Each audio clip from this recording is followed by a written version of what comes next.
Welcome to திலோ aari creative.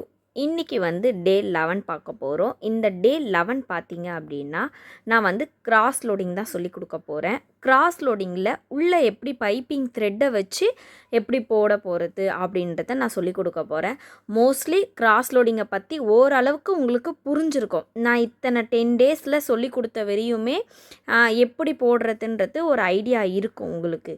அந்த ஐடியாவை ஃபுல்லாக நான் கிளியர் பண்ணி கொடுக்குறேன். இப்போது நான் ஒரு பாக்ஸ் போட்டு எடுத்திருக்கேன். இப்போ அந்த பாக்ஸை சுற்றி நான் என்ன பண்ண போகிறேன் அப்படின்னா, நான் செயின் ஸ்டிச் ஃபஸ்ட்டு போட்டுக்க போகிறேன். நீங்கள் செயின் ஸ்டிச்சும் போட்டுக்கலாம், இல்லை ஜர்தோசியுமே கொடுத்துக்கலாம். உங்களோட க்ரியேட்டிவ், நீங்கள் எப்படி வேணாலும் கொடுத்து ட்ரை பண்ணி பாருங்கள். இல்லை சில்க் த்ரெட் கொடுக்கணும்னு நினச்சிங்கனாலும் சில்க் த்ரெட் கொடுத்துக்கோங்க. ஃபஸ்ட்டு பாக்ஸை வந்து நீட்டாக நீங்கள் என்ன சைஸில் எடுக்கிறீங்களோ அதே சைஸை வச்சு பாக்ஸை கிளியராக வந்து ஃபஸ்ட்டு போட்டு எடுத்துக்கோங்க. நீங்கள் எடுக்கிற சைஸுக்கு ஏற்ற மாதிரி தான் நம்ம பைப்பிங் த்ரெட்டை அட்டாச் பண்ணி நம்ம பண்ண போகிறோம். அதனால் நீங்கள் என்ன சைஸுக்கு உங்கள்கிட்ட பைப்பிங் த்ரெட் இருக்குன்றத பார்த்துக்கோங்க. நீங்கள் வச்சுருக்கிறது 2 layer piping thread, 3 layer piping thread, 4, 5, 6 இந்த மாதிரி வந்து சைஸஸ் வந்து இருக்கும். நீங்கள் என்ன மாதிரி எடுக்கிறீங்க பைப்பிங் த்ரெட்டு அப்படின்றத பார்த்து நீங்கள் எடுத்துக்கோங்க. நான் எப்படி அந்த லேயரை வந்து பைப்பிங் த்ரெட்டில் எடுக்கிறது, எந்த மாதிரி பைப்பிங் த்ரெட்டை நான் வாங்கலாம் அப்படின்றத நான் சொல்கிறேன் உங்களுக்கு. பைப்பிங் த்ரெட் வாங்குறத பொறுத்த அளவு வரையுமே குவாலிட்டின்றது வந்து நம்மளுக்கு நார்மல் தான். எப்போவுமே பைப்பிங் த்ரெட்டோட குவாலிட்டி நார்மல் தான் கிடைக்கும். ஹெவி குவாலிட்டி அப்படின்றதெல்லாம் வந்து இல்லை. கலர்ஸ் வேணால் அவங்களுக்கு பைப்பிங் த்ரெட்டில் வந்து கிடைக்கும். அது குவாலிட்டின்னு பார்த்திங்க அப்படின்னா, நம்ம நூல் இருக்குது இல்லையா, பழைய நூல் சொல்லுவாங்கள்ல, பூ கட்டுற நூல் இதெல்லாமே சொல்லுவாங்கள்ல, அந்த மாதிரி தான் இருக்கும். அதை வந்து நீங்கள் வாங்கினீங்க அப்படின்னா, மீட்டர் கணக்கில் கொடுத்தாங்க அப்படின்னா தயவு செஞ்சு வாங்காதீங்க. பண்டலாக கொடுத்தாங்கன்னா வாங்கிக்கோங்க. பண்டல்னு வரும்போது உங்களுக்கு ரேட்டும் வந்து கரெக்டாக இருக்கும். உங்களுக்கு எக்ஸ்ட்ரா வந்து மீட்டர்ஸும் அதில் இருக்கும். நீங்கள் மீட்டர் கணக்கில் செப்ரேட்டாக கொடுக்கும் போது அதை அவாய்ட் பண்ணிக்கோங்க. ஏன்னா உங்களுக்கு மீட்டர் கணக்கில்னு வரும்போது உங்களுக்கு அதை இந்த பண்டலில் இருக்க மீட்டர்ஸ் பார்த்தீங்க அப்படின்னா கன்வெர்ட் பண்ணும் போது பார்த்தீங்க அப்படின்னா மீட்டர்ஸ் வந்து அதிகமாக இருக்கும். பண்டலில் ரேட்டுமே உங்களுக்கு கரெக்டாக இருக்கும். இதுவே நீங்கள் மீட்டர்ஸாக வாங்கும் போது பண்டலில் வந்து நிறைய இருக்கும். அவங்க வந்து அதை வந்து எக்ஸ்ட்ரா வச்சு தான் அவங்களுக்கு பேமெண்ட் ஆக்குற மாதிரி தான் பண்ணுவாங்க. அதனால் பைப்பிங் த்ரெட்டை பொறுத்த வரையும் எப்போவுமே பண்டலாக வாங்கிறது பெஸ்ட்டு.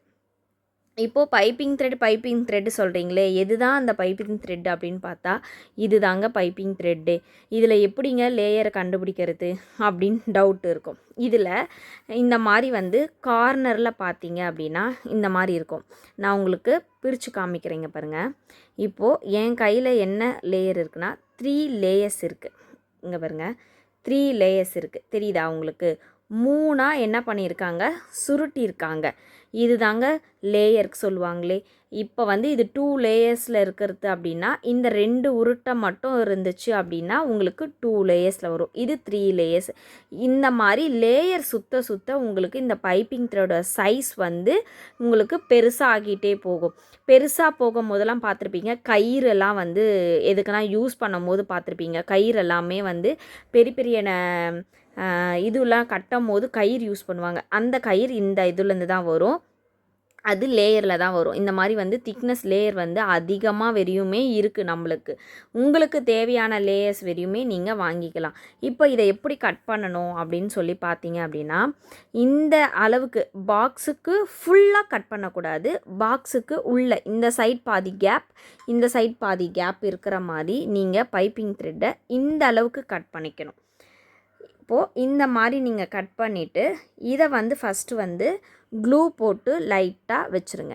இப்போ உங்களுக்கு புரியுதா? ஃபுல்லாக கட் பண்ணக்கூடாது. ஓரளவுக்கு சைடில் வந்து கேப் இருக்கணும். இந்த மாதிரி மட்டும் நீங்கள் என்ன பண்ணிக்கலாம், பைப்பிங் த்ரெட்டை ஃபஸ்ட்டு கட் பண்ணி எடுத்துக்கணும். இப்போது இதில் வந்து க்ளூ போட்டுட்டு அதுக்கு மேலே பைப்பிங் த்ரெட்டு வச்சுட்டு வெறும் க்ளூ போட்டுட்டு மட்டும் எப்போவுமே விடக்கூடாது. க்ளூ போடுறோம் அப்படின்னா மேலே கண்டிப்பாக வந்து நம்மளோட ஸ்டிச் வந்து கண்டிப்பாக இருக்கணும். ஏன்னா கீழே மட்டும்தான் க்ளூவோட டைட் கொடுக்கும். மேலே என்ன ஆகும், அந்த த்ரெட்டு வந்து பிரிய ஆரம்பிச்சிடும் இல்லையா? அதனால் இது மேலே ஜிக் ஜாக் ஸ்டிச் நான் சொல்லி கொடுத்துருப்பேன். இதுக்கு முன்னாடி வீடியோஸ்லலாம் இருக்குது ஜிக்ஸாக் ஸ்டிச்சு. அதை பார்க்காதவங்க பாருங்கள். எப்போவுமே பைப்பிங் த்ரெட்டுக்கு ஜிக்ஸாக் ஸ்டிச்சை போட்டு தான் என்ன பண்ணணும், ஸ்டார்ட் பண்ணணும். ஜிக்ஸாக் ஸ்டிச் இல்லாமல் நீங்கள் ஸ்டார்ட் பண்ணக்கூடாது.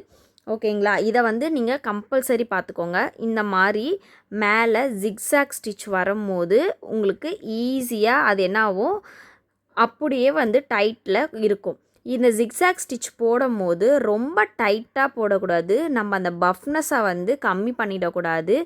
ரொம்ப லேஸாக அந்த பஃப்னஸ் வந்து அப்படியே இருக்கணும். அது மேலே லேஸாக ஒரு ஸ்டிச்சை போட்டுக்கணும். அந்த ஸ்டிச்சு மட்டும்தான் நீங்கள் இதுவாக இருக்கணும். அந்த த்ரெட்டை போட்டு அழுத்தி எதுவுமே பண்ணக்கூடாது. உங்களுக்கு அதை லேஸாக எப்படி வந்து சாஃப்டாக ஹேண்டில் பண்ணுவீங்களோ அதே மாதிரி ஹேண்டில் பண்ணிக்கோங்க. இப்போ இந்த மாதிரி மேலே ஜிக்ஸாக் ஸ்டிச்சை போட்டுடணும். இந்த மாதிரி ஜிக்ஸாக் ஸ்டிச்சை போட்டுட்டு இது மேலே என்ன பண்ணணும், ஜர்தோசியை லோட் பண்ணுவோம் நம்ம. இப்போது எப்படி ஜர்தோசியை வந்து லோட் பண்ணுவோம் அப்படின்றத பார்க்கலாம். இப்போ பாருங்கள், நம்ம எடுக்க போகிறது கிராஸ் இல்லையா? இப்போது கிராஸுன்றதுனால நான் வந்து நல்லா புரிஞ்சுக்கோங்க, உங்களுக்கு காமிக்கிற அளவுக்கு தான் நான் இந்த மாதிரி போட்டிருக்கேன். ப்ராப்பராக போடணும் அப்படின்னு நினச்சிங்க அப்படின்னா பாக்ஸ் வந்து கிட்டத்தில் இருக்கணும். இந்த மாதிரி லென்த்தில் இருக்கக்கூடாது. நல்லா புரிஞ்சுக்கோங்க, லென்த்தில் இருக்காது. இப்போ நான் உங்களுக்கு சொல்லி கொடுக்குற மெத்தட்னால நான் இப்படி சொல்லி கொடுக்குறேன். நீங்கள் அதை பர்ஃபெக்டாக யூஸ் பண்ணிக்கோங்க. அதே மாதிரி இந்த கார்னர் இதெல்லாமே ஃபினிஷ் பண்ணுறது எல்லாமே நீட்டாக பண்ணணும். நீங்கள் வந்து கொஞ்சம் வந்து கோணல் மாணலாலாம் சொல்லுவாங்க இல்லையா, அந்த மாதிரிலாம் பண்ணக்கூடாது. பர்ஃபெக்டாக நீட்டாக வந்து பண்ணிக்கணும். இப்போ நான் உங்களுக்கு இங்கேருந்து நான் ஸ்டார்ட் பண்ணி காமிக்கிறேன். ஃபஸ்ட்டு ஸ்டிச் பாருங்கள், இந்த ஃபஸ்ட்டு ஸ்டிச்சுன்றது இருக்குது இல்லையா, இதை உள்ளே போட்டு வெளியில் எடுத்து வெளியில் இருந்து லோட் பண்ணி இந்த சைடு வந்து வரணும். இப்போ உங்களுக்கு தெரியும் நினைக்கிறேன். இந்த மாதிரி இப்படி கிராஸாக இப்போ இந்த சைடுன்னு வரும்போது உங்களுக்கு குட்டி பீசஸ் தேவை.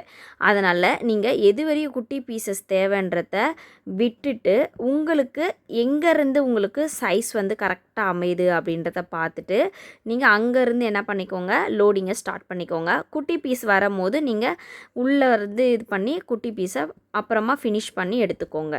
ஓகேவா? இந்த மாதிரி தான் நீங்கள் ஸ்டிச்சஸை போடணும். இப்போது இந்த மாதிரி போட்டுட்டு மேலே போகும்போது எம்டியாக கீழே அந்த செயின் ஸ்டிச்சுக்கு கீழே போட்டுட்டு செயின் ஸ்டிச்சுக்கு மேலே ஒரு லாக்கை போட்டணும். இதனால தான் உங்களுக்கு வந்து நான் பாக்ஸ் போட்டு காமிச்சது மேலே கீழே அப்படின்னு சொல்லிட்டு. இப்போது செயினுக்கு உள்ள ஒரு ஸ்டிச்சும் வெளியில் ஒரு ஸ்டிச்சும், இப்போது இங்கே உள்ள ஒரு ஸ்டிச்சும் அகெயின் வெளியில் ஒரு ஸ்டிச்சும் போட்டுட்டு தான் எம்டியாக த்ரெட்டை என்ன பண்ணணும், லோட் பண்ணி கொண்டு போகணும். மேலே போகும்போது லோடிங் வந்து எம்டியாக இருக்கணும். கீழே வரும்போது த்ரெட்டு லோடிங்கோடு வரணும். இந்த மெத்தடில் நீங்கள் ஃபாலோ பண்ணிங்க அப்படின்னா கண்டிப்பாக உங்களால் வந்து இதை கம்ப்ளீட் பண்ண முடியும். அடுத்தடுத்து நீங்கள் என்ன பண்ணிக்கலாம், அதே மாதிரி கிராஸில் வச்சு நீங்கள் லோட் பண்ணி கொண்டு வரணும். லோட் பண்ணும் போதே உங்களுக்கு தெரியும் அந்த பஃப்னஸ் வந்து உங்களுக்கு பைப்பிங் த்ரெட்டு மேலே கண்டிப்பாக உங்களுக்கு பஃப்னஸ் கிடைக்கும். நீங்கள் அவுட்டர் லைனில் வந்து நம்ம பாக்ஸ் மாதிரி போட்டோமே அந்த ஸ்டிச் வந்து உள்ளே போயிடுது அப்படின்னு நினைப்பீங்க. இதை ஃபினிஷ் பண்ணிட்ட பிறகு மேலே அகெயின் மறுபடியும் இது மேலே நீங்கள் என்ன கொடுக்க விரும்புகிறீங்களோ அதை நீங்கள் கொடுத்துக்கலாம். அதனால தான் உங்களுக்கு வந்து ஸ்டிச்சஸ் நல்லா கிளியராக தெரியுன்றதுக்காக தான் உங்களை ஒரு லைன் போட்டு அது மேலே செயின் ஸ்டிச்சை போட்டுக்க சொன்னேன். இப்போது அந்த செயின் ஸ்டிச்சுக்கு உள்ளே ஒரு ஸ்டிச் வெளியில் ஒரு ஸ்டிச், உள்ளே ஒரு ஸ்டிச் வெளியில் ஒரு ஸ்டிச். வெளியில் வந்து த்ரெட்டு வந்து கம்பல்சரி தெரியும்.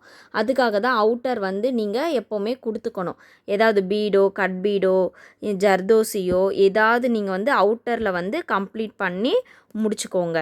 எப்போவுமே எம்டியாக மட்டும் விடாதீங்க. அவுட்டர் சைடு நீங்கள் என்ன அளவுக்கு நீங்கள் கொடுக்குறீங்களோ அப்போ தான் நீங்கள் போடுற ஸ்டிச்சோட லுக்னஸ் வந்து அதிகமாக இருக்கும் இல்லையா? இல்லைனா உங்களுக்கு லுக்னஸ் வந்து அதிகமாக வராது. நீங்கள் என்ன ஷேப் எடுத்தாலுமே ஷேப்புக்கு ஏற்ற மாதிரி பைப்பிங் த்ரெட்டை அட்டாச் பண்ணிக்கோங்க.